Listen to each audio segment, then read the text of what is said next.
Not everybody wants to make content, but everybody consumes it. And so if you can just put content out there that like you're proud of and it's like something you love, like you can absolutely make money doing that. This is Alexis Hedley, campaign manager at Playkit. I would say my advice for people trying to make money on social media is pick one of those 4 buckets: brand deals, affiliate links, the TikTok shop fund, or the TikTok creator program, which is anything over a minute. Pick one of those 4 and really like drive into it, whatever that is. Everything I've tried has been off TikTok. I've yet to Google anything. I don't chat GPT it. I literally look on TikTok, like best restaurants, best bars, and like that's what I try. And so I feel like the algorithm has gotten really good at almost like predicting your next step. Yeah. If you're like approaching like a startup founder to work for them, a startup is that person's child. Like they want to hire somebody who can get on board with them more than just making the quick buck. Like they're excited to bring revenue to your company, to see the vision and really get in the pit with you. Okay. So if you can show that it's like, hey, I love what you guys are building. I have X, Y, and Z idea. I think we can bring you to X amount of downloads. Like that is so powerful. If you're in college, you're a content creator, you want to be a content creator, you want to get into the startup scene. What I would recommend is go on the Y Combinator website. You can like filter by the most recent batch. And so they do like seasonal batches. And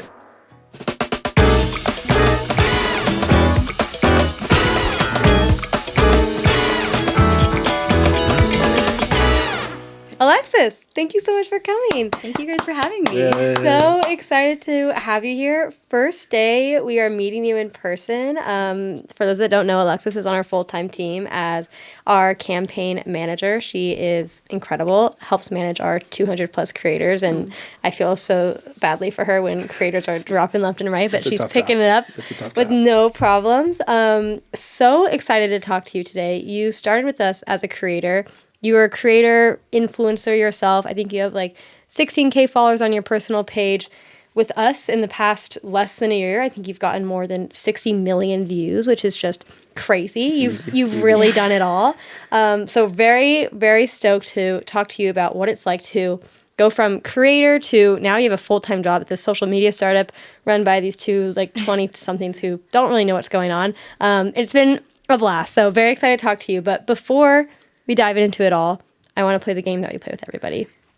Whip out your phone, TikTok or Instagram, whatever you like more, whatever you use more, and let's look at your For You page or your Explore page and see what Alexis is about. we're going to see who you really are. I'm nervous about this. Who you really are. Okay. Here. And we're going to read it. Okay, so you can't skip over it. Okay, maybe you do. You're really good at this. Okay. I'm starting from the beginning. We have an influencer, it seems, who's talking about brands reaching out. I feel like that's pretty on par. I would say so. You are an influencer yourself. Do you want me to see who it is? Yeah. Oh, it's Ashby. I'm obsessed with her right now. Oh. She does it for anyone listening. She does like the Lorax and the Hamilton impression. God. We're just talking about that. Oh my God. Okay, we're just talking about Very that. on brand for Wait, me. so what's her story real quick? She went from like 10K followers to like over 1 million within the last like 10 days. Like she has blown up, and I think she started from the Hamilton videos where she was pretending to be like Alexander in that like funny scene where she's like, where are you going? And like she's doing that. And then she does Lorax, but mostly she does lives. So most of like what she's blown up from is her lives, which is interesting. So you see like she doesn't have a ton of like content on her like actual TikTok, but she is just so funny. She's on Sirius XM. She's blown up extremely fast. So we need to do lives. Dude, live? Have you ever experimented with lives? I think I gave it a try like one time a couple years ago. I really think we need to get into it. It's something, if we end up going to the TikTok shop route, I think we can get some creators on lives. Okay. I hear it's super underrated. And honestly, it makes sense, though, with like how popular like streaming is. Oh, absolutely. Yeah. And all those other platforms, like this is on par. Do you guys watch lives, TikTok lives? I never do. Never in my life. I swipe through them. I watch hers because she's Love funny. it. She does like almost like stand up, so she like gives you something to watch. Mostly what I swiped through was like the people like selling stuff Always on lives. selling. It's become such a marketplace, which is really interesting. So you would watch it for entertainment, it sounds like. Okay. I don't really You're shop on there. I'm not trying to get sold on a live. Yeah, I don't really do it for like the QVC aspect. But It's like the new version of those commercials that are like $10.99. You can fry this egg in this pot and you can Those also put it in the oven. infomercials. yeah, seen on 1,000%. TV section at Walmart. Yeah, literally. But do you like ads on like Instagram stories? Like, do you ever like ads or no? Do I like ads? Like, have you ever purchased anything from an ad?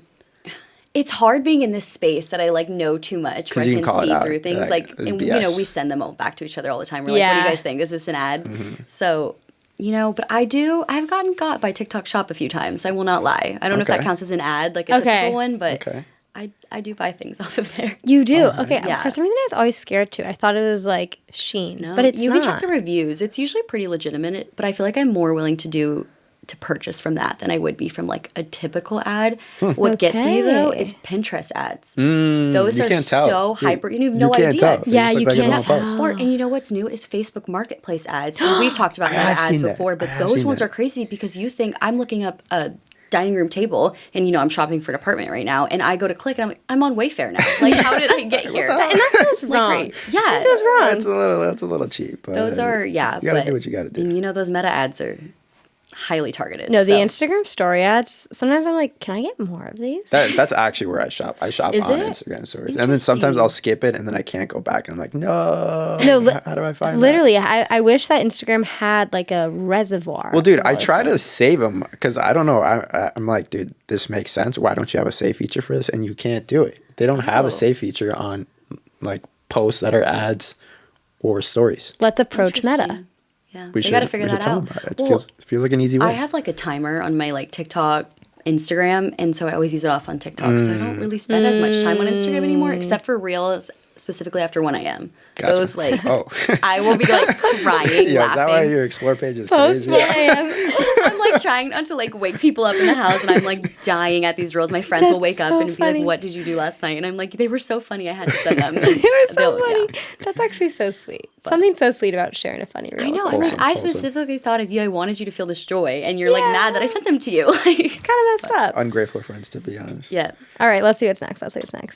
Oh, it's an Equinox ad, of course. Okay. You go to Equinox? I do not, but I did just get a new apartment complex. Well, I'm getting a new apartment complex with a gym. Before that, I literally said out loud, I might have to go to an Equinox. It's listening. They're listening. I think It they're like listens. every 3 to 5 video swipes now. Of It's an ad on Equinox? TikTok. No, it's just an ad Oh, on an ad. TikTok. Oh my god, it's so many. Literally every 3 to 5, which is crazy. As a consumer, does that ever make you feel tired of scrolling, or do you just like? Yeah, a little bit. Because, when you're just, you want to like brain rot almost. You just want to Yeah. get on TikTok. You don't want to think. And I'm like trying to find something funny. And I'm like, now I'm looking at an ad again. Yeah, Totally. So I get a little, I don't know, you call it like fatigue from that's those. so real. I know. I feel like I can't scroll on TikTok anymore because it's not fun for me. Well, like right now, my For You page is like running TikToks and like cycling TikToks, and I'm like, shut up! I don't want to run right now. I want to like. don't wanna hear about I this. want to laugh. Yeah, that's But- why I think I like gravitate to somebody like that, like Ashby. Like I'm really plugging her here because she just cracks me up.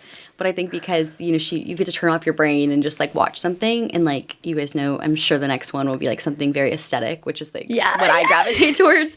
But sometimes I even like to turn that off. So No, real. Okay, well, let's see. Oh, I think it's an ad.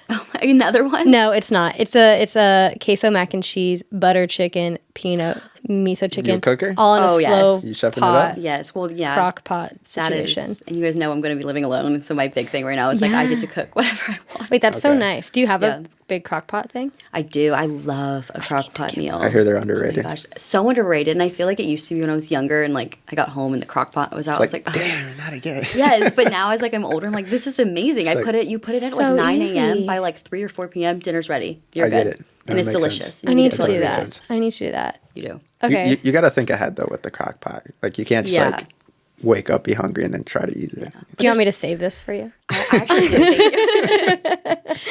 you. I feel like those have been very on brand so far. Cooking and my favorite funny. Okay, let's do influencer. one more. Oh, do you know Paige Lorenz? I Oh, know. absolutely. Oh, yes. She's got some cute overalls on. That's Oh, what I seems was on like the theme. aesthetic. Seems on theme. And she's a cat. No, a dog. Oh, it's a French bulldog. Yes, I honestly could have told you that she'd be in there. I love Paige Lorenz. So you think the For You page generally does a pretty good job? Like the algorithm knows its shit. I would say so. And I think like half the time when we get frustrated with the algorithm, it's like we did that to ourselves. You know, Totally. it's pretty accurate. And so you can only get so mad. It's like you liked that. Or if you like, I'm trying to think, there's something that I keep seeing on my For You page. I'm like, why do I keep seeing that? It's because I know I'm watching it. Like, if your watch time is up, you're going to see it again. This just happened to me like on the plane this morning. I was like, every other video is this.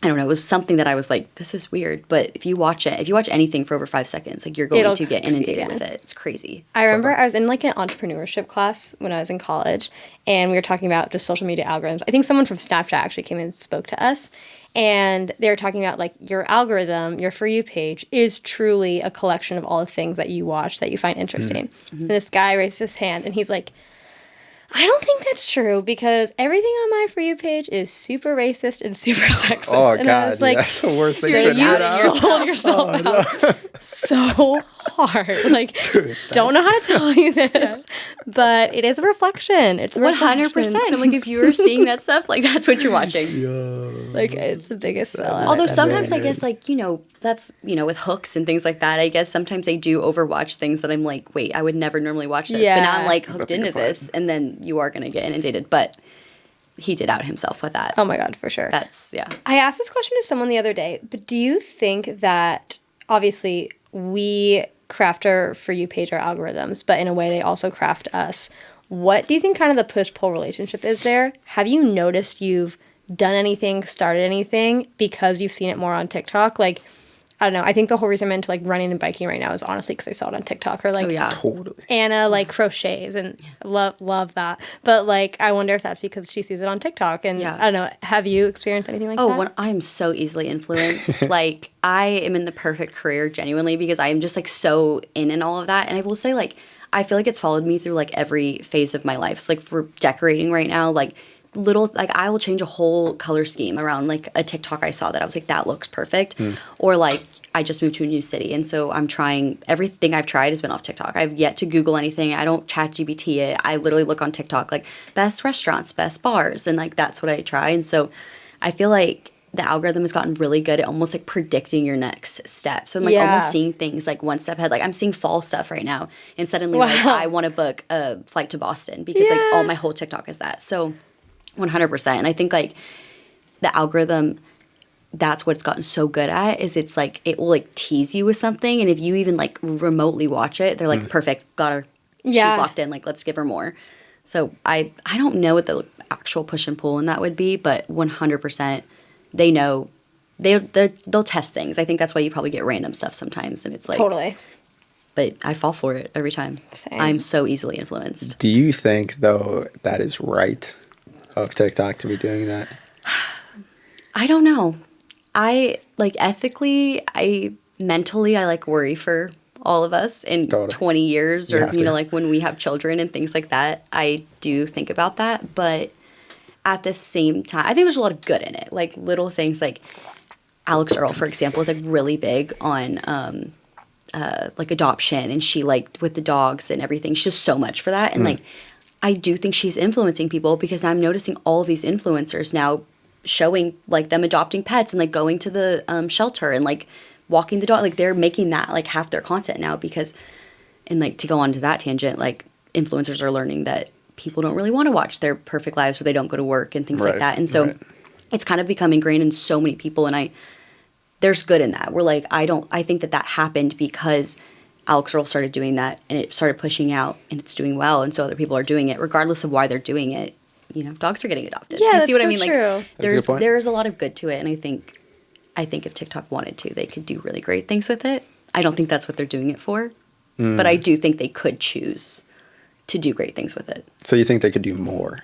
Yeah, I do. I feel like I just think you could push out more. And I do think a lot of that stuff gets pushed out where people are helping people and, things like that. But obviously, like every other video is also going to be a TikTok shop video or stuff like that. So they have a lot of control, I think, over what they push.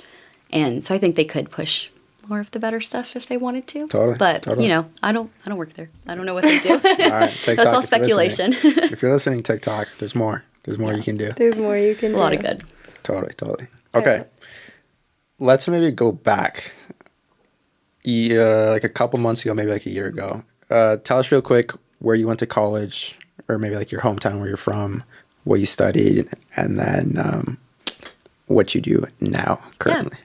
So I grew up in a very small town in California called Tracy, and it's like about an hour from San Francisco. So I grew up like right outside of, Tech Hub, like all that kind of stuff. And then I went to college at the University of Mississippi. It was Ole Miss. Okay. Hotty toddy. Okay. Quite the switch up for me. I was applying like during 2020 when I was just, you're all stuck in your hometown. You're, TikTok. Honestly, you want to talk about like TikTok influencing you? 100%. That was like Really? when Rush and things were like that. We're going viral, and Wow. I wanted to be a part of it. I was, in my tiny hometown. I don't think I left my house for 6 months. Genuinely, like I was so super like I would go on a walk and that was about it. Yeah. Okay. So basically, you're saying that TikTok may have influenced where you went to college. Absolutely. So pre 2020. I was set, like I wanted to go to USC or Pepperdine. I didn't care about football. I didn't care. I mean, I've always loved sports, so I'll take that back. But I did not care enough about going to some like big football school or anything like that. And then 2020 hit, and my town is just not the kind of town where you can just like hop over to the city. Like we're pretty like isolated over there. Mm-hmm. People from my town, if they're listening, are probably cringing because it's not the smallest town in the world, but you feel very isolated. And so 100%, like 2019, like that was right when Musical.ly switched to TikTok and TikTok was blowing up, and I'm seeing these things, and I 100%, that is why I ended up going to school. I toured the whole SEC, and it was because I was seeing these TikToks of these people like living their best life, and I was having a hard time. Like COVID was hard. Like totally. I was sad. I was like, I need to leave the house, and it was just a weird time, and we never went back to school, or I never went back to school. And so for me, it influenced me. It gave me like this escape. I was like, I think that this is something I would love. I want to feel like be a part of this life they're all being in. And so 100%, TikTok influenced me to pick my school. Wild. Wow. Not the school specifically. I mean, I toured like all of those, but I would have never toured outside of California had that all not happened. Do you think, go ahead. Sorry, do you think TikTok accurately represented the ideal that you had, and how was that different from when you actually got there? You know what? It did. I will say it was very accurate. Yeah, I will. I mean, the thing about, SEC schools and Rush and what we're all seeing with that kind of stuff right now is like everybody's posting everything. So yeah, the one thing I'll say isn't super accurate is if you see like those bit videos of the sororities dancing outside the house. Mm-hmm. Yeah. Not quite as glamorous as it looks, because it's actually like a 7 a.m. call time that you get there an hour before, and you're in hair and makeup. You slept maybe an hour the night before. Tough. And you're all kind of like yelling at each other and trying to pull it together. But other than that, like, the glamorous dorm rooms and the big football games and the tailgating, like, I will say it was pretty accurate, because it was, like, I guess UGC is user-generated content. Like, these were, they were making content about their lives, and it was just fun to post. This was, like, honestly, like, before influencers got, because there's some big college influencers now who have came out of, like, University of Alabama and things like that, and this was before that. So this was just genuine content that people were making about their lives. And I will say it was pretty accurate. And I won't say that it was my perfect place. Like, I had things I absolutely love about it, and I will always love my college, but it was accurate. Whether or not I loved it as much as I thought I always would, it was very accurate. That is so interesting. It's like, I think one of the big differences between TikTok and Instagram is TikTok is this like authenticity driver. So it is so interesting that the way in which consumers are craving authenticity, it actually is authentic. Absolutely. To some extent. I mean, of course. Yeah. But I mean, I couldn't control like my individual feelings about each thing. Yeah, but course. It was what I saw. It was the Yeah. dorms. I had a dorm just like I had one of those like souped up dorm rooms that they do only in the South. Like, I was at the tailgates. I did it all what I was watching on TikTok a year or two before, which is so interesting. wow. I mean, I was making the same videos. Like, it's philanthropy day one. Like, here's my outfit. Like, I really lived what I saw. That shit is crazy. Okay, I'm just going to ask a crazy question. Do you think that's manufactured by the university, or you think the... That's like what they do in No. religion. Okay, sorry. But yeah, sorry. Okay, I'm curious about that too. I but- actually, so no. And Okay. I just, I mean, now there's like probably a sense, I'm sure that colleges are leveraging it. But at the time, I don't actually think that they really had anything to do with it. I think they got lucky that it was like students. And, it was a weird time where like these were schools who probably weren't quite as shut down as maybe they should have been. And so, I was seeing like their truth, but like that, so they were not, I don't think the colleges had any point in that part. I do think now, I believe University of Alabama and schools like that are working with some of their influencers because they have, I mean, these are not just like girls like me with like 15,000 followers. These are like these are like conglomerates, like girls making millions of dollars who are going to these schools. So like they're past just, putting out a TikTok. It's not as simple. Do you guys think, I want to get back to the religion thing in a second, but do you guys think that in the way that colleges recruit athletes, they will soon recruit influencers or creators? That is sick. So I will say, and I don't want like the pageant world to come for me on this if they're watching, but the Miss USA organization, I believe it is, or maybe it's Miss America. One of those organizations University of Alabama gives full scholarships to the winners of each state of like Miss Alabama Teen. So they're naturally, I mean, there's a way, I mean, they're not necessarily recruiting influencers, but they are recruiting. There's a strategy. That, yeah. That is and I believe like runner-ups fascinating. get scholarships too, just not full. That is so fascinating. Okay, so you went to Mississippi. What did you study? I switched it around a couple times, but in the end, I was just a general business major. But I did everything from finance to economics. I had a nursing stint. Like, I'm a serial hobbyist, and so, and I will always say that. And so I tried a couple different things. Okay. I ended up just loving like the overall aspect of business because I didn't know what I wanted to do. I was very unsure. I really had no plan. I had all these plans, but I had no like roadmap, I would say, to get there. And I was just kind of like lost in the sea of like, oh, what if I tried this or this? And so I did like that business was like, I learned a lot of real world stuff. Like my dad asked me a credit card question this morning and I knew the answer because I learned it in class. Like I made sure I took like the real world classes and finances and all that stuff. But it was, helpful for what I do now. Sure. But not necessarily, I probably could have done without it. Totally. It maybe somehow helped. I hate to like be the opposite and de-influence school, but No, I've learned I think you just learn so much just working, being yeah. and doing and just trying and talking to people and like especially startups where you are like really owning your role and you're learning things. Like that has been the most valuable for me, I would say, and like what I've learned and like what I know now and like what I find myself talking about when I'm having conversations with people. Yep. It kind of sounds like you learned a lot of what you don't want to do in college. Yeah, I would say so. And I mean, you do learn like the basics. Like I know when to pay my credit card, like stuff like that. But yeah, and I mean, I think college is a life experience unless you want to be like a lawyer, or doctor, or I know I'm sure there's people cringing. I'm sure there's all kinds of things that you really need to be in your major for. But you also learn life experience. You learn how to work with people. You learn how to talk to people and like meet new people. And for me, like I knew zero people. I didn't even know, like I didn't even have a distant cousin, a friend of a friend of a friend. I knew absolutely nobody. I pulled this school like just out of a hat, and I was like, "This is where I'm going." Ballsy. Yeah, Brave. I had a random roommate my freshman year. Still love her to this day. I was so lucky, but I knew nobody, and so I learned how to talk to people, how to make friends, how to like find common ground, how to find opportunities, and like kind of make them out of thin air, which I feel like has a lot to do with like where I've ended up because that was what I did. Like in Mississippi, the minimum wage was $7 an hour. I worked in a green food truck on Business Row where we would serve hundreds of people every day, and I'd be sweating in a ponytail, and I was like, I can't do this anymore. Like, I don't know what to do. And I had one viral TikTok on my personal TikTok, one. Okay. And it was random. It was of my dad, like, watching Love Island.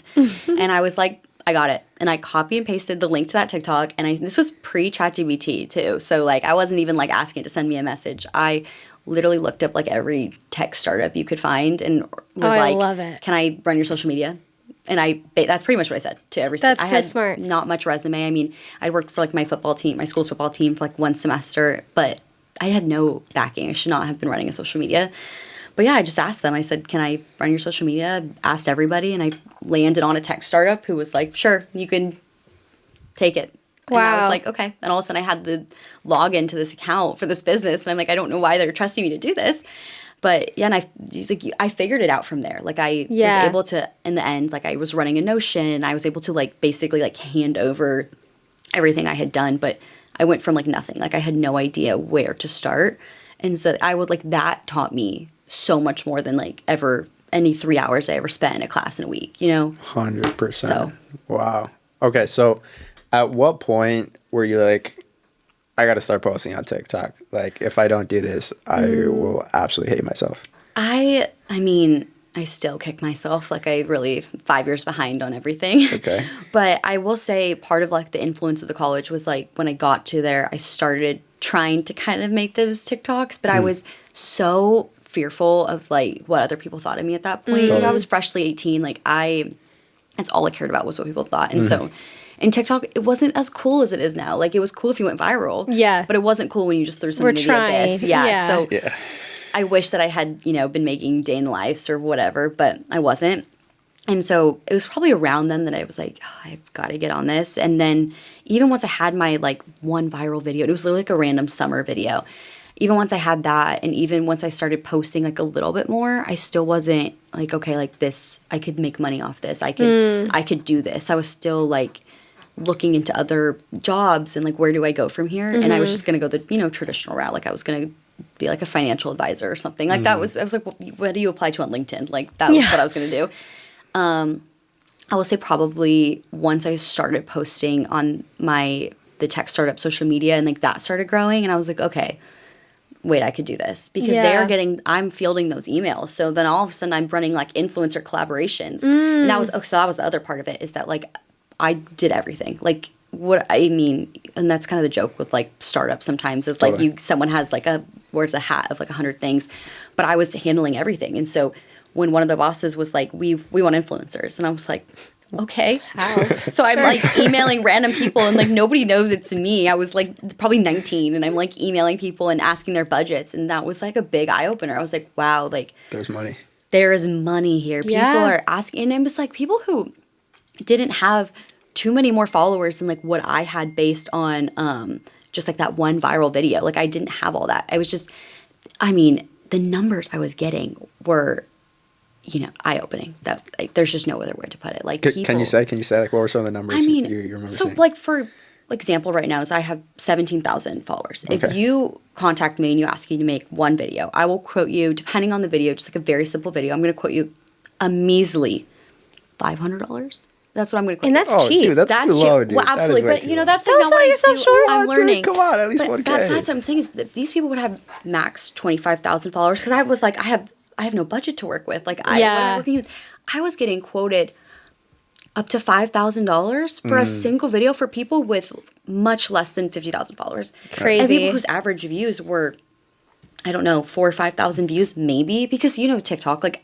I still throw out videos that I'm like, okay, great, thanks for my 110 views. Like, yeah, totally. What do I do with this? But yeah, there is crazy money. Like, people are absolutely building wealth from posting on TikTok. So it sounds like for you, it was like the hurdle of taking it back to the beginning. I'm scared what people think of me. Mm-hmm. I remember when I first started posting on TikTok, it was for a brand. I was in college as well. I have a vivid memory. It was, like, kind of rainy. I was so embarrassed to film my TikTok. I was so embarrassed. And I lived with, like, 5 other girls. So I walked so far. It was raining. I was in Boston. It was cold. I didn't want to walk in the rain.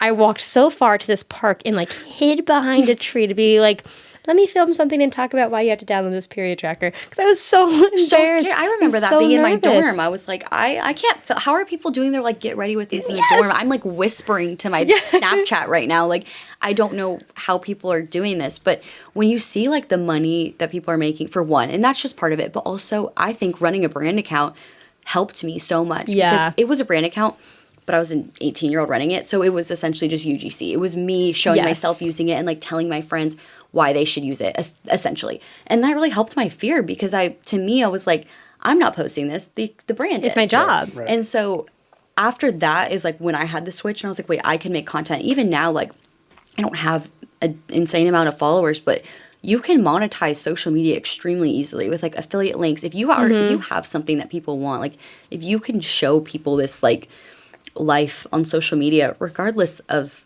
the realness of it. And I have, that's one of my goals, like, for the coming years. I would like to be more transparent on my own social media, because I do think, like, people love that. Like, people love, like, Alex Earl, for example, like, she is so honest about, like, her skin struggles, or, like, she will open the TikTok app and just start crying, and, like, she will tell people what she lets people in.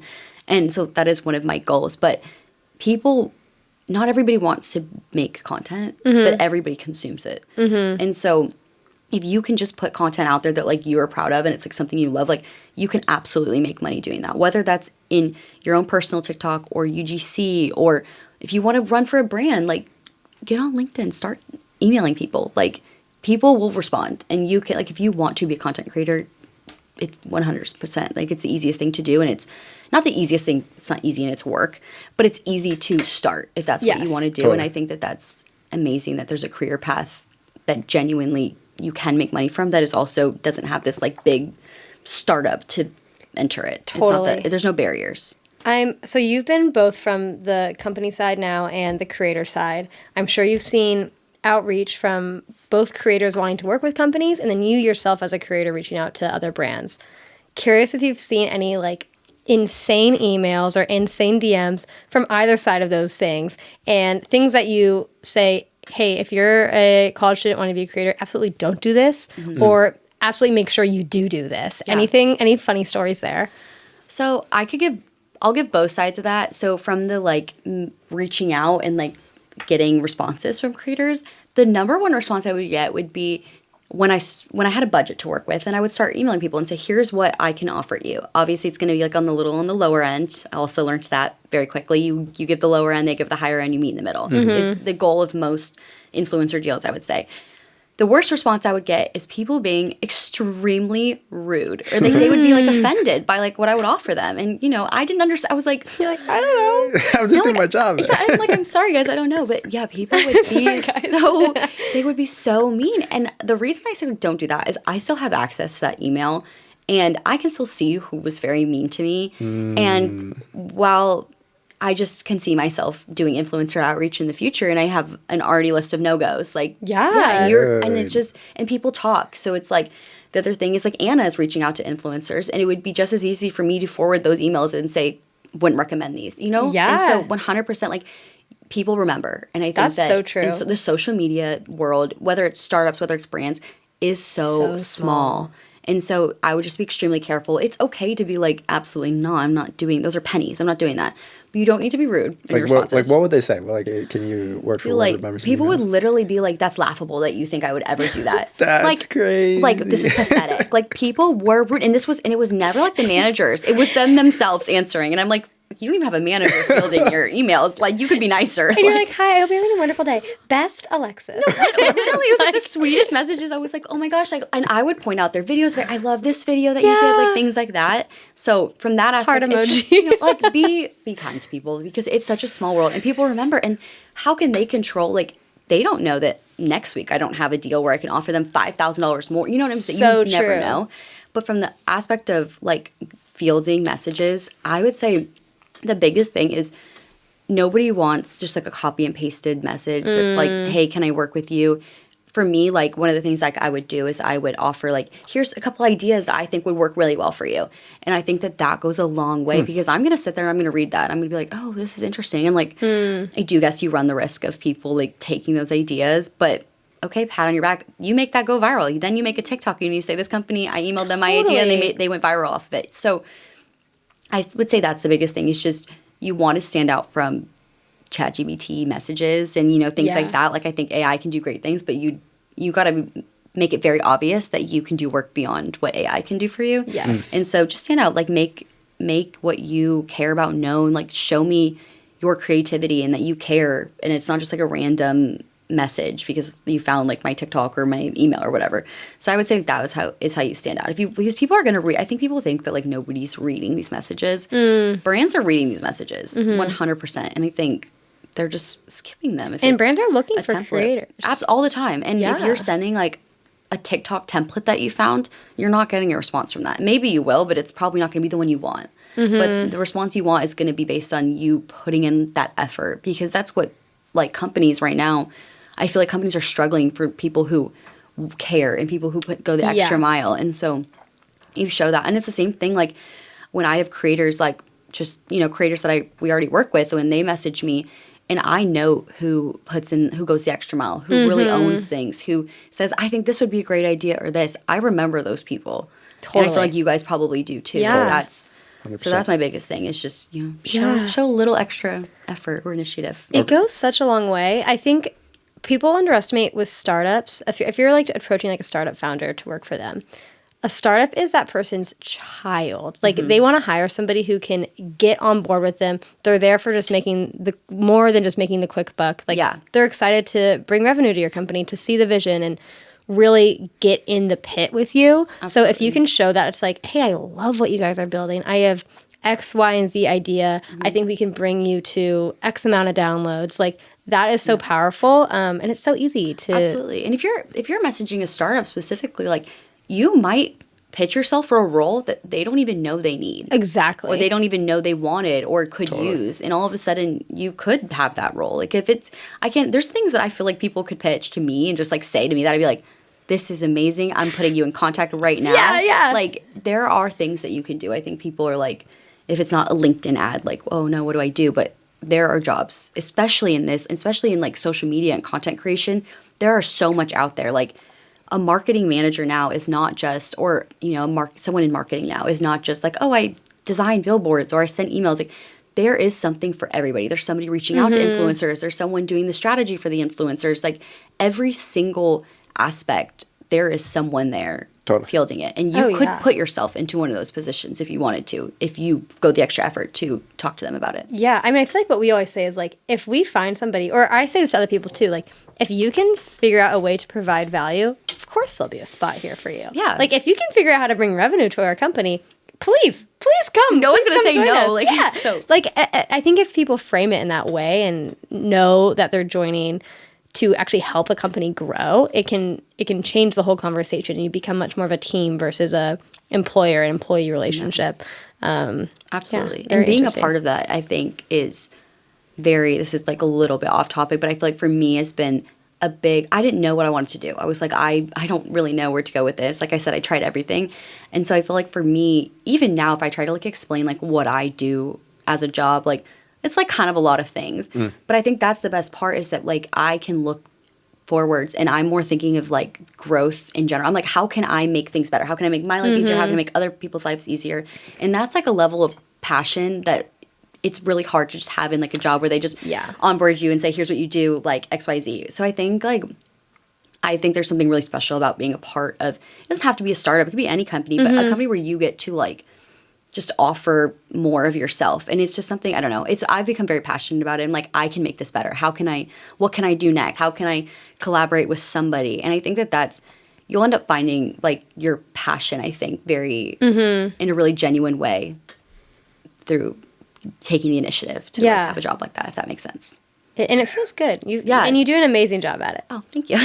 It's just being a part of something versus just like, clocking in, clocking out. Yeah. And like leaving at the door. As much as sometimes I am like answering messages late at night, but like I don't know. I just think it's a level of passion when you get to like take the initiative to a company. And so I think like getting your foot in the door by saying, here's why I can help you, and like getting that job and then continuing it, I think people would be really happy to do that. So I would recommend that to people.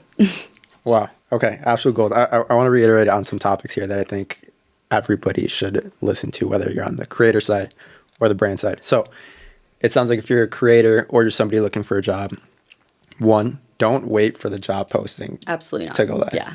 Don't. I would not wait for the job. And the jobs don't exist. Like, totally. They're not putting it out there. You can be somebody that somebody does not even know they need. Totally. And they're not putting a job they don't know they need on LinkedIn, especially in younger companies, startup companies. Honestly, I think this could work in anything. That's, I mean, like I said, how I got my original job working in social media. I don't even think they knew they needed a social media manager. Totally. And I said, here's how I can help you. Here's my one viral TikTok. Yeah. And it works. Sometimes you're throwing things at the wind and you're not getting it back, but other times, you're growing that. And for me, that was like, that wasn't my forever, but it was able to ignite a passion in me. And then I knew that this is the route I wanted to go. And it butterfly effect led me to like where I am now. And so 100% just email the company. LinkedIn, everybody wants to help. Everybody wants to talk and chat. And I really think that there's so much value in reaching out to people, talking to people. And you might get a job that you're like, I don't want to do this. But if you similarly find the gaps in it, that might help you find what you are passionate about and what you can offer to the next company or your next company, Dude, and honestly, I think that's one of the most underrated things about startups, especially if you have no idea what you want to do. That's the beauty of startups. You can go into like one thing and then 5 days later you're in a different role. Oh, for sure. Absolutely. That's why I like it, because I don't want to do one thing. And unfortunately, I feel like they don't teach this enough in colleges, at least in my college, like in the Midwest. Startups were not an option. It was like you work at Target or General Mills or some corporate company. But like they are under the assumption that you know exactly what your passion is. I feel like most college kids have no idea what the fuck they want to do. And how many people are passionate about one thing, you know? It's impossible, It's dude. impossible. That's what I said. I'm like a serial hobbyist. Like I like to do different things, and like I will focus on one thing for a while and then move on to the next, and then I'll come back to that. And I like being able to do that. I was very lucky because I grew up right outside like tech startup central, so I knew about it. And I feel like even now, like when I see like my friends from college on LinkedIn and what they probably see me on LinkedIn, they're probably like, what is she doing? And I'm the same. Like most people I went to college with all went to work at the same 3 companies, I would say, in the big major cities, just, you know, different campuses. And they know their day to day. And I have friends who will post like, and they're like, oh, me sitting in my cubicle because I'm done and it's 11 a.m. And I'm like, there's greatness. Like, I'm sure that's great on days, but that's really dull and not dull. Like, I mean, I'm sure they're having a great time, but to me, like I would lose so much of my spark in that. And I think that sounded great when I was in college. Like, yeah, I'm just going to go get this corporate job and I'm going to do XYZ each day. But between seeing those tech startups, and then both my parents were like, they created their own companies, and then my dad now works for a startup. And so my parents have never done the same thing day in and day out. So I never saw that. And so for me, it was just kind of the perfect thing that I get to now change. Every single day looks extremely different for me. Even like if I tried to like write down to you like what I do, like it changes every day because the priorities change every day. And it's when I find myself in conversations just naturally being like, oh, well, I want to do X, Y, and Z. And it's like, I can do that. Like I have that flexibility to be like, oh, I want to change this. Like, how do we change this? And I can collaborate with somebody on the team. Like, you know, Tyler, I go to for everything. I'm like, how can we automate this? How can we do this? Or whatever. And I think there's something really special about that because you're not just like stuck in one lane. You know, your funnel just gets bigger and you get to do more. Absolutely. Yeah. Okay. A couple of pieces of advice I want to give out real quick before I forget. If you're in college, you're a content creator, you want to be a content creator, you want to get into the startup scene, what I would recommend is one thing you can do is go on the Y Combinator website. Do you guys know what Y Combinator is? I don't. Yeah. It's basically like a startup incubator, but all the startups that go through Y Combinator get a lot of money. So like they have cash in the bank to spend. Okay. Go on their website. You can like filter by the most recent batch. And so they do like seasonal batches and try to find their socials. And if their socials suck, reach out to them. Fix them and then reach out to them. Exactly. Like something that I think is a huge or cool idea is recreate a couple of pieces of content that you think would be a lot better than what they currently have, right, just for fun.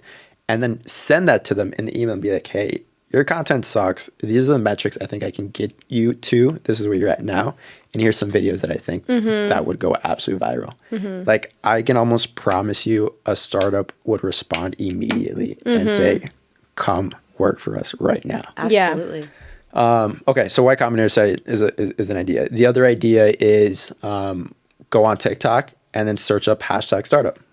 Yeah. You'll probably find a lot of companies that are trying to use TikTok as a distribution tool. If the content sucks, look at their page, reach out, do the exact same You method. might get straight to the founder that way if you go on TikTok. Oh, totally. Exactly. A lot of the time, the content from a startup is from the founder. Yeah.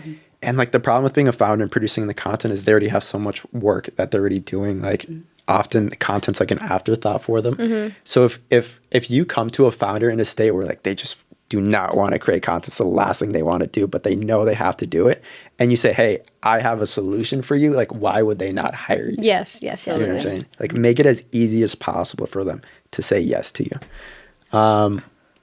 Okay, I think those are my 2 ideas. I think one thing I want to add to that too is it can sound very daunting to be like, okay, I'm going to come to this company and I'm going to fix their socials and I'm going to do all these things.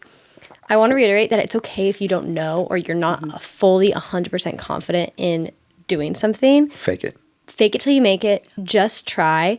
For startups, a lot of the startup mentality, if you're working with good people, is they're down to fail. Failure is good. Failure is exciting. It's expected. It is expected. If you're not failing, you're doing something wrong. Totally. Absolutely. It means you're not learning fast enough. You're not growing fast enough. So you will fail. Things will not go to plan. But that's really exciting. That means you're doing the right thing. And I think that's something that a lot of people get tripped up on because it's like, oh, what if I don't deliver? Or what if I can't fix this right away? But it's like, don't worry. It's okay. Good things take time, and it's a learning process, but you'll have a team that can learn with you. And as long as you're down to learn and iterate and, make mistakes, then it'll all get figured out. Absolutely. And I think and I think this goes for startups. I'm assuming this goes for corporate companies. I don't have a lot of experience with that. But I think overall, if you go into a space, regardless of how small your role is, and you own it, and you see, how can I make this better? You do your best every day, and you make that known that you like love what you're doing and you want to do more. People respond to that. And I think that is something that people really underestimate. I feel like people get down on themselves. Like, I just wish I had a bigger role. I just wish I could do more. But it's like, are you having that mentality when you're speaking to people about it? Or are you owning it and you're taking more initiative and you're doing more? People see that. People respond to that. I know every single person who personally like takes a personal approach to things and tells me more than what they need to tell me each day when I'm doing check-ins. You know, I recognize those people and I see those people. So when we do have things open up, I know who I would trust and who I would say this person would be great.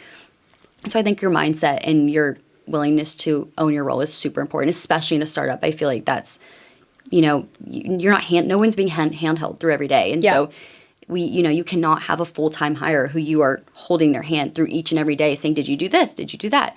You need people who can own their role and people who can step up and get things done. So, Absolutely. Yeah. That's the other thing. Yeah, I think a lot of people most people do the bare minimum. If you can just crank that up 1 or 2 notches, a little notch. You stick out so much.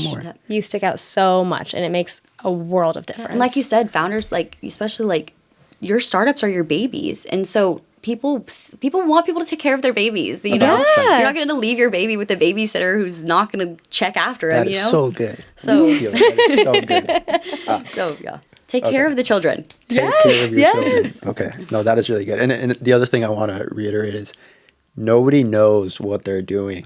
Like, nobody knows. I don't know what I'm doing. What the fuck they're doing? Like, everybody is trying to figure it out together.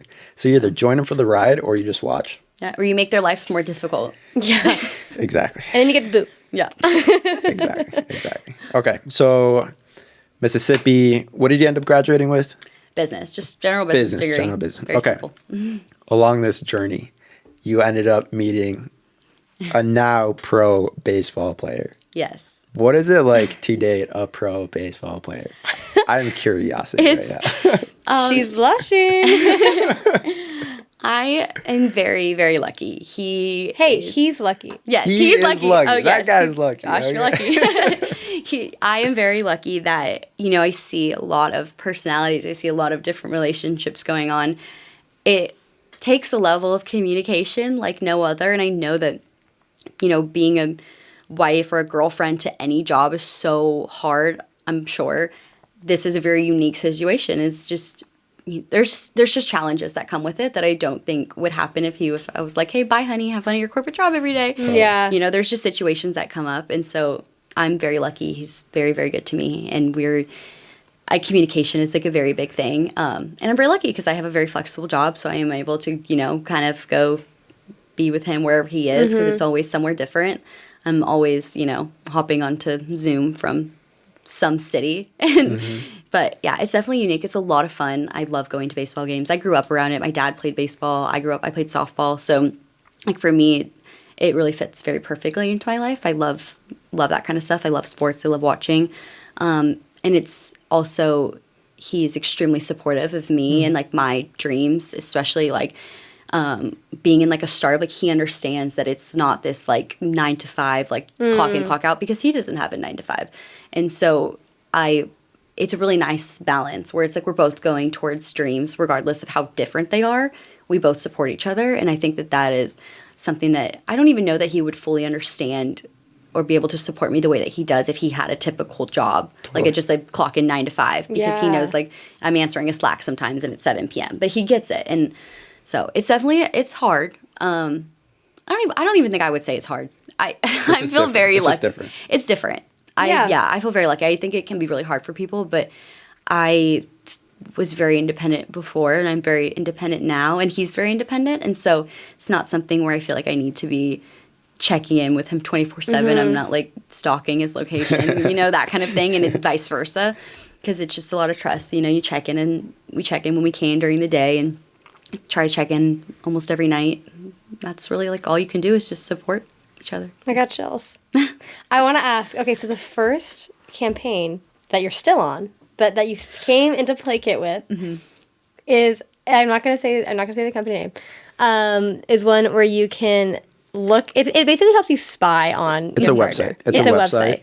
How does it work? Okay, you can plug in somebody's Instagram handle, and it shows you their recent follows or who they recently followed. So basically, our entire marketing campaign with this is like the ex-girlfriend, the cheating boyfriend, like lots of drama. How did that impact you in the relationship, if it did at all? Was that a conversation?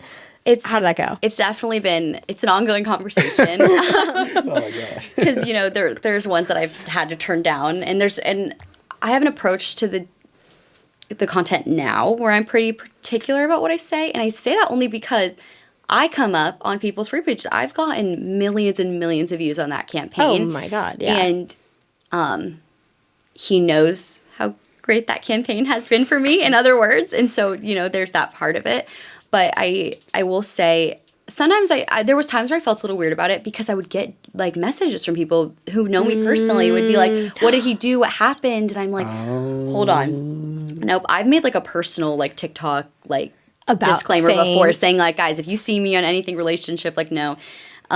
It did not impact negatively because like I said, he supports me and you know your relationship best and that kind of thing.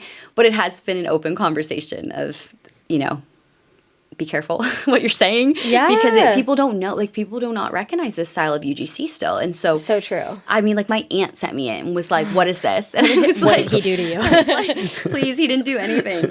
So yeah, that's definitely been an open conversation. I will say I do not pull from my personal relationship on those TikToks, but I do pull from past relationships when I'm doing the strategy on those TikToks. So real. That's, you know, it's been a balance, but... And I'm picking, there's, you know, I'm not going to do like a dating app one. So there's a level for sure, but there's an extent to that where it's like, these are fun. And now I make them about my sister. So love it. She's like, oh, my sister's boyfriend's cheating on her. I'm like, Poor girl. yeah, she takes the run of it now. So honestly, hope she's well. I feel like we could plug the product. Yeah. Recentfollow.com. Yes. Recentfollow.com. Shout out to Penry. Love you, Penry. Penry, you're the GOAT. One of my favorite clients ever. He is a cool guy. He's a really cool guy. And my thing with Recent Follow and like leaving it and what that would mean for me is honestly like that's like almost like my baby. Like that was my very first campaign. Like that is the first past being like a social media manager, that like being in this space where you go from like doing the strategy to making the videos. That was my very first thing ever in this space. And so, you know, it would be hard to leave because I've done it since the beginning. Like that was my very first campaign. That was my very first time as a strategist all at the same time. And it was super eye-opening for me too because, and I told you this earlier, I remember like making the playbook and I was like walking on the treadmill, like looking up TikToks and making this strategy. And I was like, this is amazing. Like I love this. I'm passionate about this. Like I could do this. And then I got creators and I was like managing them and, you know, helping them. And it was like, I had at that time, we started with like half people who had never like made content before. Yeah.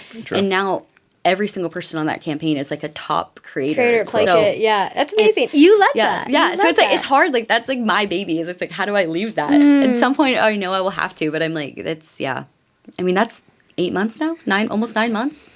It is a baby. It literally is a baby. Are you comfortable disclosing how much money roughly you made from that campaign alone? Okay, so I mean, I'll talk money. I don't care.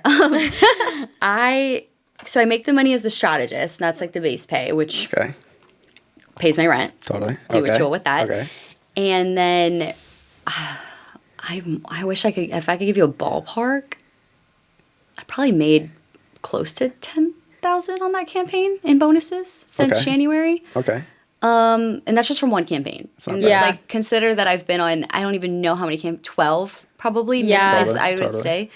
I did one last week. So, you know, it's been very good for me. Yeah. And it's just like allowed me a lot of flexibility. Like I told you, it's like last semester I was still bartending. And so I was closing up the bar at 2 a.m. and then waking up at 9 a.m. for a class. Well, it was before 9 a.m., but I was hopping onto a 9 a.m. class. So it was, you know, it was a big eye opener for me that I could make money doing this. That is crazy. So maybe let's dig into that a little more. Yeah.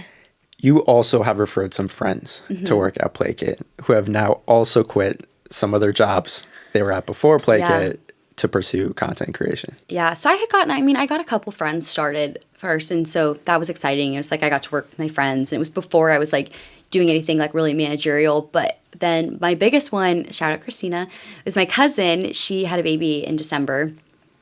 August. Congrats. And she didn't really, it's hard to go back to work, and she lives in the Bay Area, and it's expensive, and like when you're not dual income in the Bay Area, it's really, really difficult. And so I kind of got her started back in probably around the spring, I think. Okay. It was like my mom told her about it first, and then she called me and we talked about it, and I was like, yeah, if this is something you're open to. And she's like, for her, this is like what she's wanted to do. Like she wanted to get into social media, but like it's hard to pivot and leave your job to get into social media versus getting to like kind of dip your toes in. So she started that, and she was on like one of our best campaigns, a campaign that randomly blew up. And so she got like a bonus from it, and she had like a really great month. And now she's amazing. on 2, and she wants to go into being like a strategist. And so like she didn't have to go back to work because she has this income. amazing. And for me, like that was the biggest eye opener of like, I can help people, like I can employ people, I can give people more opportunities, and that's like, I could cry. Like that is I'm so. literally gonna cry. That is very wholesome. And so I'm so happy, and then it's fun because I get to talk to my friends about it, and she loves it, and I'm so thankful for that. I'm thankful she loves it. I'm thankful I could help her.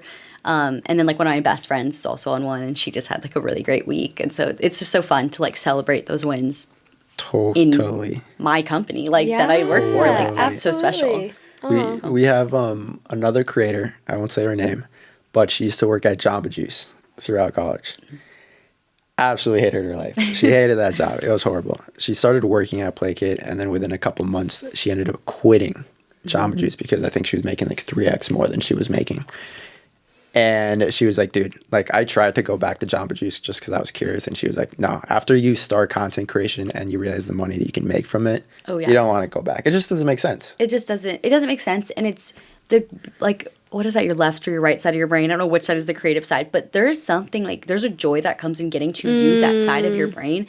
And then it becomes fun. So like Christina, like my cousin always says, it's kind of like a competition. She's like, I want to get that bonus. I want to do this. So for her, it's like that competitive aspect versus where for me, I just cannot do the same thing every day. And so getting to like try new things and come up with new things. And I get to still wear a couple different hats, which is like something I don't think a lot of people get to say. Like I was a creator, and then I was a strategist, and now I'm a campaign manager, but I still wear the strategist hat sometimes. Last week I put on the creator hat, and I did that, and I had a wonderful week with one of our really fun campaigns that I would have never even thought to like be a part of, but I kind of hopped into it. And I had so much fun with it. So I think there's something special about getting to use your creativity and just like not doing the same thing every day while also making really great money. Totally, 1,000%. And I think just for anybody that's an aspiring content creator, just so you know, like the structure of how we pay on like a weekly basis, which is really beneficial for college students because you're in college, you need money. So if you get paid out weekly, that's cool. But then also on top of like a base pay, we pay you for X amount of videos. You also can opt into these like bonus incentives if a campaign includes those. And so let's say you get 1 million views or 100,000 views, then you get like an extra bonus cash amount. So there's opportunities out there. You just got to find them. Playkit is one of them. So little plug. Little plug. I'm very curious what your like corporate friends think of what you're doing now. I honestly not sure what some of them think I'm doing. You know, it's really interesting. I get to have a lot of fun conversations. I flew last week, and I sat next to a guy, and he asked me what I was doing. So I was like working on my laptop, and I said, I work for a marketing startup. He owns a cybersecurity startup. And so we got to have the most interesting conversation where I think he started it when I said I work for a marketing startup, being like, oh, you know, whatever she's doing on like Instagram or whatever. And he was so interested in everything I had to say. And I was telling him about working with clients and like how our like kind of process goes, and just like something he had no idea before we had this conversation. And so I think people probably write off like marketing or startups. Yes. And I think, you know, people have this idea of it, but that was one example where I was like, we are having this same level conversation about our startups. They're very, very different. Cybersecurity, I wouldn't know anything about that.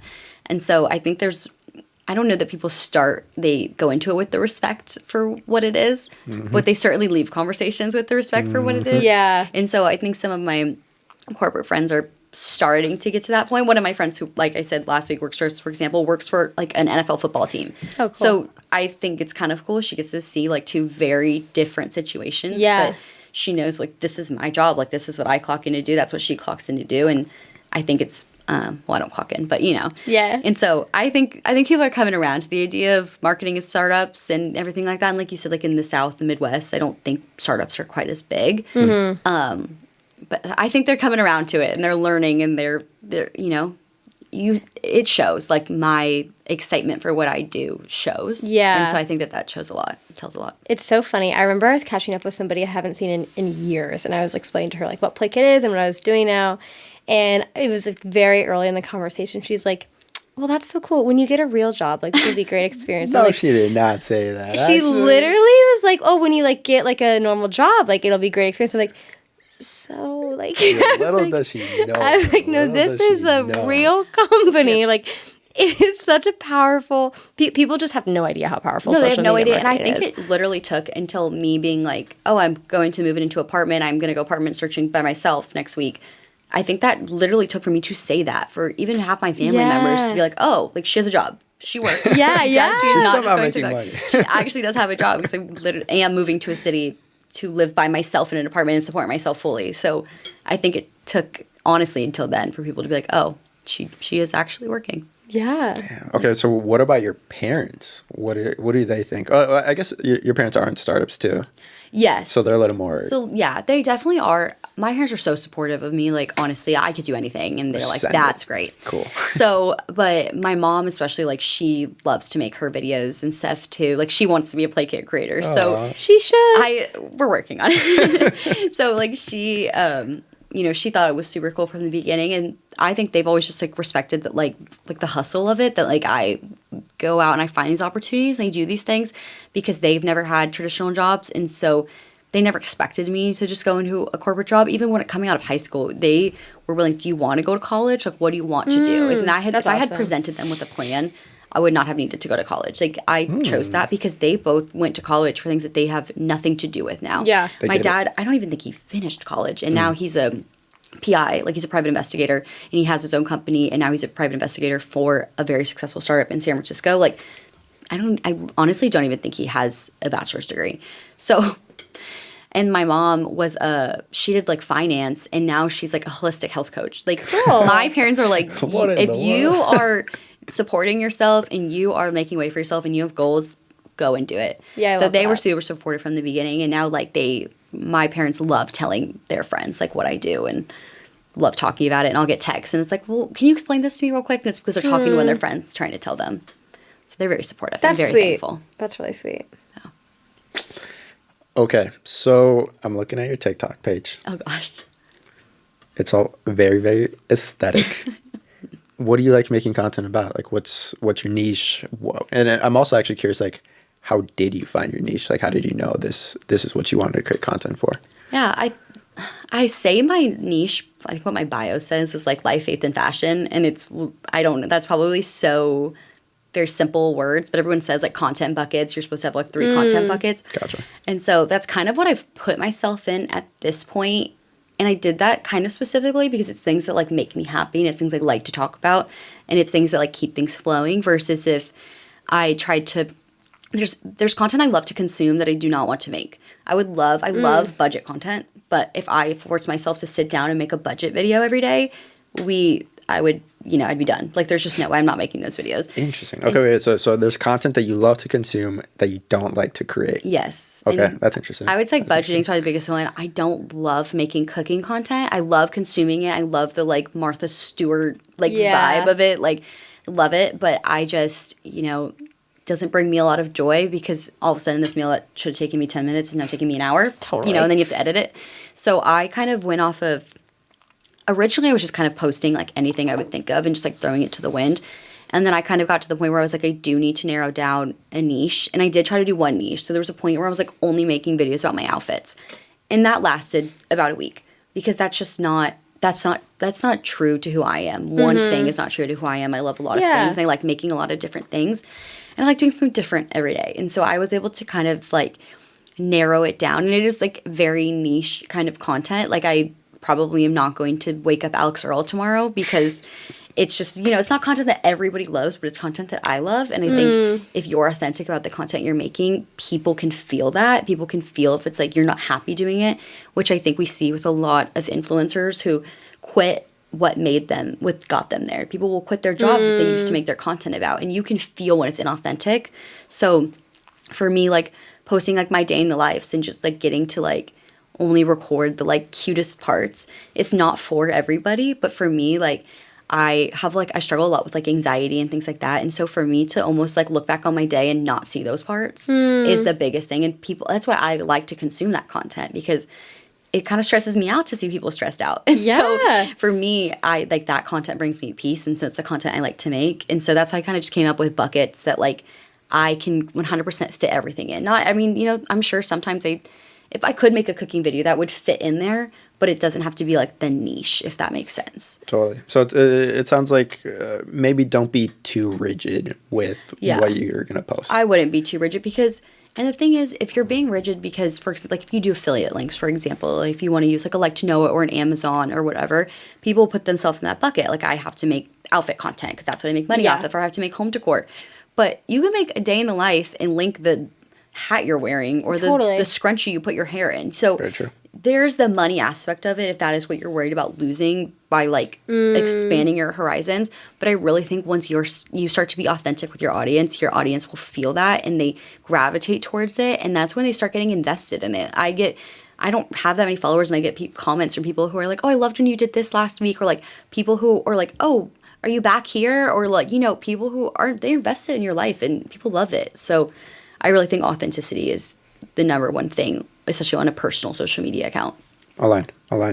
Okay, so something I also want to touch on, which I think is on theme, the different ways of making money as a content creator. I think it's something that not a lot of people know about. I think we're still maybe stuck in like this like influencer world where like you have to have X amount of followers to even think about making money.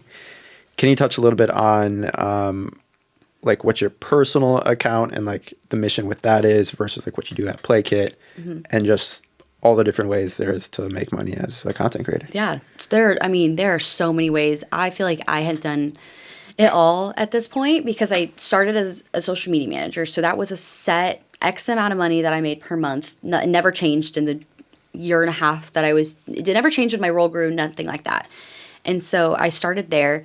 That was set. And then Playkit is nice, like you talked about. I make a week. Well, when I was a creator, I would make weekly, and you just knew what was always coming in. And so there's so many ways with that because you make per campaign. You can load up campaigns if you want to. And so there were weeks I took on more, weeks I took on less, and then there's weeks where you get bonuses, things like that.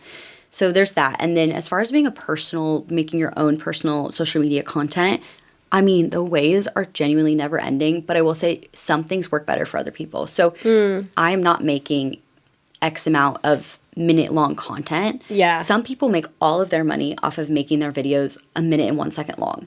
So whether that be they're voicing over, they're talking about it, or whatever they're doing, that is how they are primarily making their money versus... And that's like the TikTok creator program. Yeah, so there's a TikTok creator program, which is anything over a minute.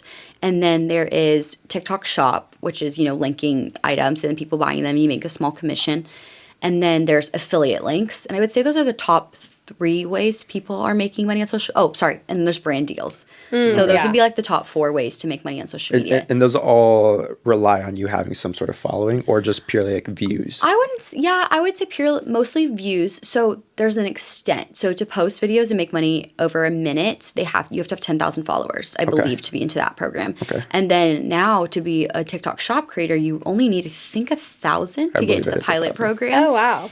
And then...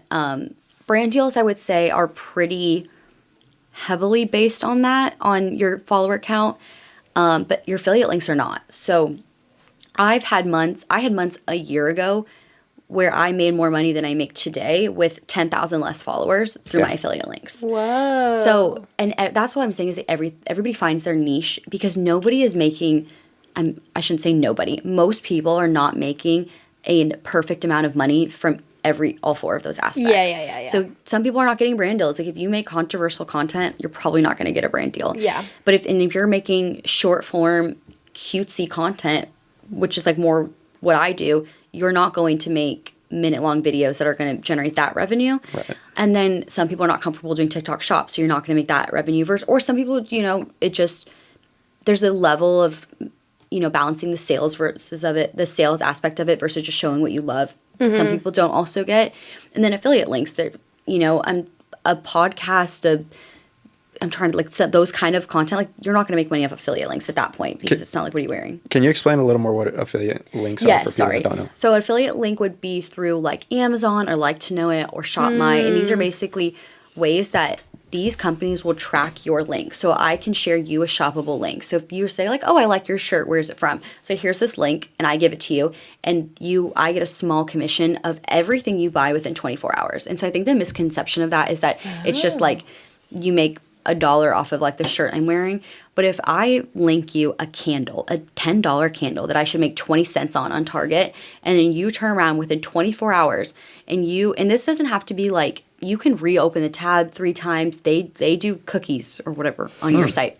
So if I can link you a $10 candle that I'm supposed to make 20 cents on, you can open that Target link, furnish your entire apartment, and I've now made that commission. So I will randomly get like $500 commissions off of, because I linked my dresser on Wayfair and then somebody went on Wayfair and bought their whole room. And So it's not just off of one product. It's not about one product. everything that they buy within those 24 it's the hours whole of clicking site. on that link. And that goes for Amazon as well. Does that link live in like your TikTok bio link? Yeah, so I have a link tree that has like my Amazon, pretty much everything that I post or wear at this point has a link. And it's because for me, out of those 4 buckets that you can make money for on social media, affiliate links is my most lucrative. And there's reasonings for that.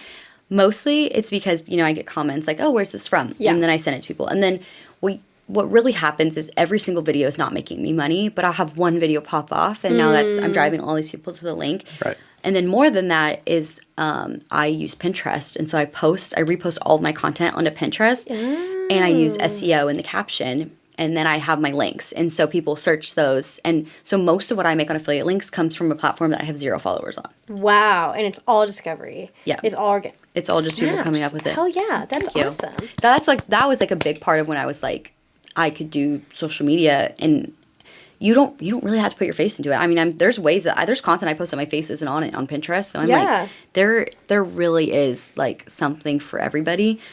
But yeah, those are the 4 buckets. And so I would say affiliate links, people will say, I feel like that's the one people think like you need followers for, but you don't. You just need to get people to click your link. Yeah.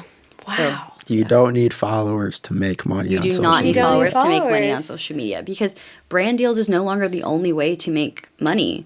It's just not. I mean, you can buy an account with 10,000 followers at this point and start posting minute-long that's true. YouTube videos. I don't know what people are posting, and making content, and your face is never in it. You never gained a follower. I mean, I wouldn't recommend buying followers, but you can do it, and people are doing it. That's actually a good point. I don't think a lot of people know that. You can actually buy accounts that have been warmed up, that have a large following count. Yeah, which is, I mean, I don't know how people are doing that, but you can. There's websites. I think there's marketplaces. Yeah, and then you go straight into being in the TikTok affiliate program. And so if you can make money over a minute, I would say my advice for people trying to make money on social media is pick one of those 4 buckets: brand deals, affiliate links, the TikTok shop fund, or the over a minute long videos. Pick one of those 4 and really like drive into it, whatever that is, because most people are making most of their money from one bucket. It's not going to be from all 4.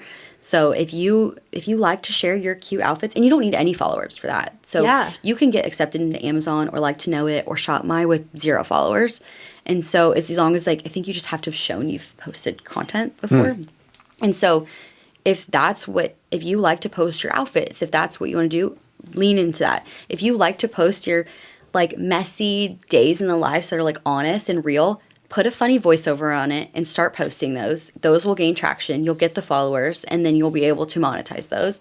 And then TikTok Shop, if you have 1,000 followers, you do TikTok Shop, you can get most of your videos will have 5-10 views, and then you'll have one get 1 million views, and you've now there's people making $10,000, $20,000, $30,000, if not more, a month on TikTok Shop. Wow. So, That's crazy. I mean, the monetization options are crazy, but I would pick one of those 4 buckets and like really lean into it. And you can pick 1 or 2, but I would not try to like equally disperse across. Yeah. At least not just start. Just start posting. Just start posting. You'll find your niche. And what about this like new form of UGC content? Can you touch a little bit more on what that is for people that don't know? Of what UGC is?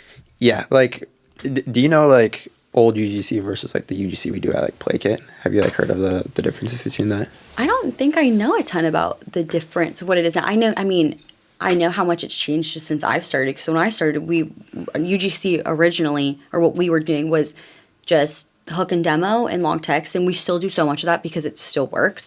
But now it's becoming like you need to do a skit. Like It's a whole production. Like one of doubt. my recent follow videos that got, I think it's at like 2 or 3 million views now, was me in the car flipping the camera to my sister and being like, cry. Cry. And it went viral. It was like me, like my sister saw the following in order and now she's going to break up with her boyfriend or something like that. So And good. because people are getting smarter, people are getting more aware, and that kind of content is the stuff that you want to share with your friends. Like there's things that do so well with a very typical hook and demo and long text. Like sometimes you just need to see what the product is. You just need to know what it is. Easy peasy, you're done. But there are stuff like that where people want to feel a part of it. They want to send it to their friends, and they want to feel like they organically stumbled across it themselves. Yes. And just hop onto it. And so sometimes you need to get your friends in the videos, and you need to make it organic. Yeah. Totally. My sister loves it. She gets a cut. So she's I fine. love it. Oh, that's So so nice. nice. That's so good. That's so nice. She should join Playkit. Why don't she come work?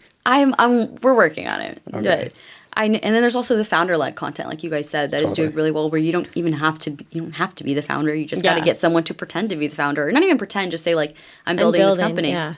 Absolutely. 1,000%. Okay, so real quick to recap, UGC, it essentially stands for user-generated content. I believe like the more traditional UGC was essentially like, it would be one account. It would have a niche. Let's take makeup. They would only work with makeup brands, and they would post content on that one account. And essentially, they would work with multiple brands on that one account. What we do now at Playkit, it's still UGC, but it's a little different in that every new campaign / brand that you work with, you're actually creating a brand new account. And so the advantage to this is that you actually don't have to use your personal account if you want to work for a company that's not related to your niche. And there's a lot of money to be made. And essentially every single video that you post on that one account is related to that brand.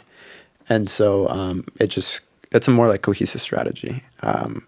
So yeah, anything else to add on what you see this? You crushed. Easy peasy. Okay. What else? I will say based on that is what I like about that is I like the anonymity of like it not being my account. It's not my name. Yeah. It's not attached. I will like recent follow comes up on people's posts because it's relatable, unfortunately. And like viral. most girls are very like, you're dealing with it, whether or not it's a man's following, like you are probably going through something. So unfortunately that does come up because it's relatable. But for the most part, like I'm not coming up on people's like For You pages unless that's the niche they're consuming and it's like an app that they need. Yeah. And so I will say there's a lot of anonymity in it, as much as like, I don't know, you can make a fake name if you want. Oh, for sure. Yeah, we have creators do that. Yeah. And so I have creators that will have like 5 different names and I'm like, which one did you use for this are one you? again? Like, and it works. And it's another way to like make money on social media without blasting your personal life out there, which is not for everybody. Yeah. It's not for me. I love it. All right. Should we do some rapid fire questions? I got it pulled up. Okay. Go for it. Okay, so 4 questions. We'll go boom, boom, boom, boom. Okay. Number 1, craziest creator excuse you've heard. Don't use any names. Yeah. You're not going to cook them like that. I mean, this week alone, Oh, God. I can't even, I had to send a message and be like, guys, like, there's just no way there's this many family emergencies this week. I'm sorry. Like, there's a level. I'd say, like, craziest ones. I had someone say their dog bit their phone. Like, cracked the screen. fuck? This I was mean, My dog ate my homework. this was not that long ago. And I was like, okay, Cool. what's your plan? What kind of dog? I don't even know. But that was probably get some crazy ones. And then there's like ones that are real. Like I had a girl get her phone pickpocketed. So she had to like start all new accounts. I was like, That oh my sucks. goodness. Like, I am so sorry. Yeah. I'd say that those are the most. I usually get a lot of funerals. I think most of them I reroll, but then I do follow almost everybody on social media. So I do happen to see what people are doing. And you're like, but last night you were out. It's interesting. I did see your TikTok at the bar last night, but that's okay. So I will say, like, those are, I mean, craziest is just hearing an excuse and then seeing something else. Or, you know, we do Happy Mondays every week, and sometimes their Happy Monday doesn't quite match the excuse I got last week. So those just overall. That's good. That's good. Okay, number 2.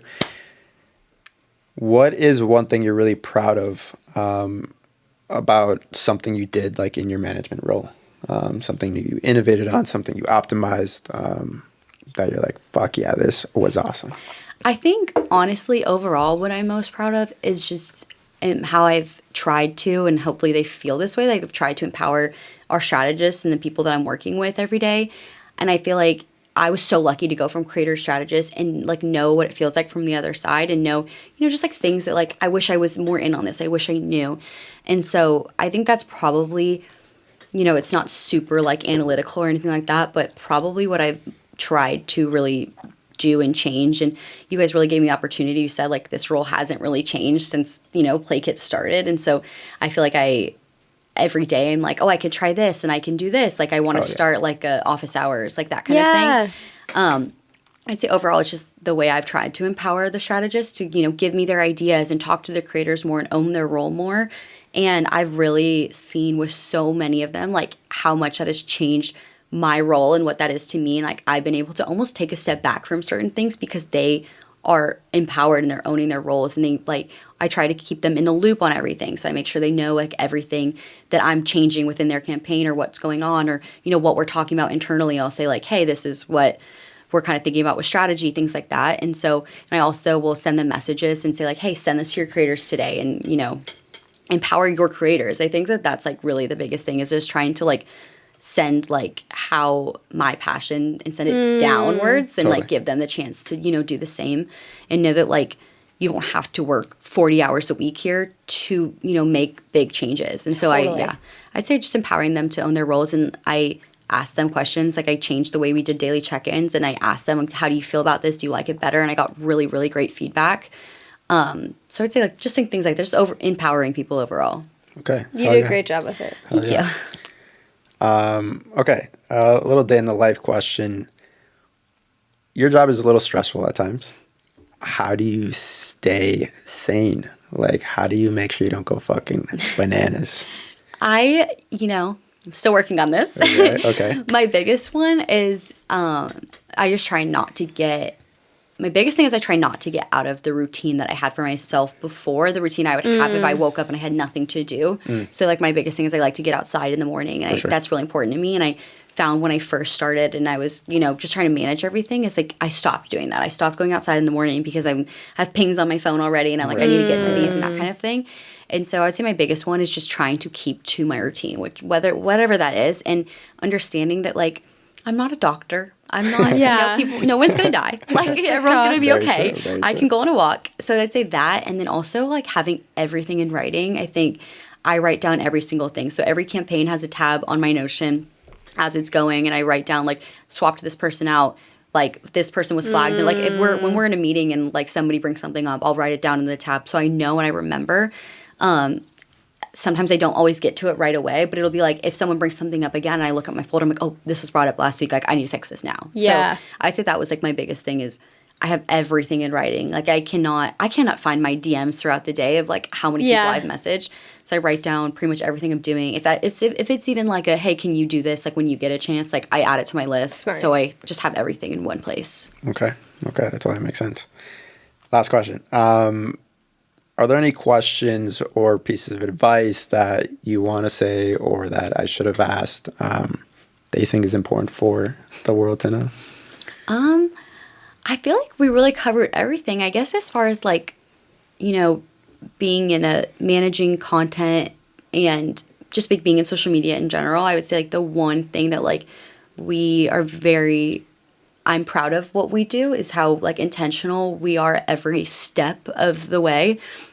And this isn't even, like, a plug. It's just something I think people should really, like, think about, whether you're running a brand social media, whether you're running your personal social media. I think it's about being very intentional with everything you're doing. So intentional with the content you're making, the way that you're speaking to the people who you're working with. I feel like we're very intentional. Everything, from every step of the way, from like the way we talk about, hey, should we even take this campaign on? Is this somebody we want to work with? Is this somebody we can genuinely help? We're not just like, being like, okay, great, sign on the dotted line. I'll get you some creators. We'll get you this many videos. Like, you're done. Like, it's not like that. We talk about it from every step of the way. We start with like, do we think we can help them? And then, we have Anna, she handles the strategy amazingly. And like, she's so intentional with helping the strategist do that. We get to that point. And then I'm very picky when I'm picking the creators. I'm like, who do I know who can really like take this and make it their own? And so I feel like we, every step of the way, are very intentional. And I think that goes into everything. Like, I try to be the same way in my personal social media. I want to make content that I love, that I know people who would love my content will love and will, they'll be, I want to be proud of it. I want them to feel good about it. I want people to feel that it's like authentic. So I feel like I think the number one thing with social media is as fake as things can get, and as much as we can like say, put scripts out and briefs, like I really think there's an intentionality into it that a lot of people are missing in social media, especially in the UGC like agency space. Like I really think people are just lacking that like personal aspect of it. Yeah. And the intention and just like the caring about it. So I'd say that's the only thing I would add. Beautiful. Well said. Well said. Okay. Well, now's your time. In case this goes viral, any shout outs, anybody you want to call out, plug your name, your socials, go crazy. Okay, well, all my handles are at Alexis Madison with 2 A's at the beginning. I'll just shout out just like my family, my friends for being so supportive of me in this from the beginning. And I'll shout out you guys for just like giving me the opportunity to like be where I am. Well, thank be you. so passionate about Thank something. you. You make Playkit what it is. Oh my gosh, thank you.